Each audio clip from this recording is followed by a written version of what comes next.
Dámy a pánové, volební blok Hlavou vzhůru považuje předvolební vysílání veřejnoprávních médií, tedy České televize i Českého rozhlasu, za zcela zásadně odporující ústavně zakotvenému principu volné soutěže politických stran. Nedílnou součástí této volné soutěže je totiž zajištění rovnosti kandidujících politických subjektů v možnostech oslovení veřejnosti. Upozorňujeme na to, že média veřejné služby uplatňovala v drtivé většině svého volebního vysílání selektivní přístup, v drtivé většině nezvala všechny politické strany. Jsme nezvratně přesvědčeni, že pokud ve volbách kandiduje 23 politických stran a hnutí, tedy 23 subjektů splnilo podmínky pro účast ve volbách do Poslanecké sněmovny Parlamentu České republiky, potom všechny tyto subjekty by měly dostat ve vysílání veřejnoprávních médií naprosto stejný prostor.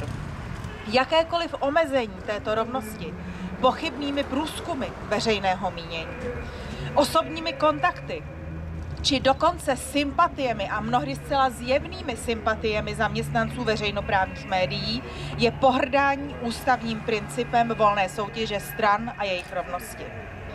Z dnešního vyjádření generálního ředitele České televize jsme se dozvěděli ještě jednu alarmující a opravdu úděsnou věc. A sice, že v naší zemi ve veřejnoprávních médiích existuje takzvaná, a nyní mě dobře poslouchejte, odstupňovaná rovnost. Neboli u nás není rovnost nedělitelná, u nás je rovnost odstupňovaná. A to podle významu kandidujících subjektů. Nezbývá tedy než opětovně konstatovat, že jsme si sice všichni rovni, ale někteří z nás jsou si před veřejnoprávními médii opět rovnější. Dnešní závěrečná selektivní debata České televize je toho jasným potvrzením.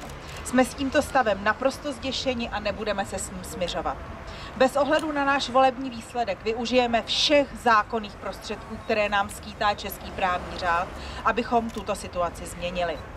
Dámy a pánové, dovolte mi ještě pár slov. Vím, že naši političtí soupeři, kteří také nedostali ve veřejnoprávních médiích přístup nebo nedostalo se jim pozvání do této údajně super debaty, podle které se mají voliči rozhodovat, je tady kolem Paláce kultury nebo chcete-li kolem Kongresového centra.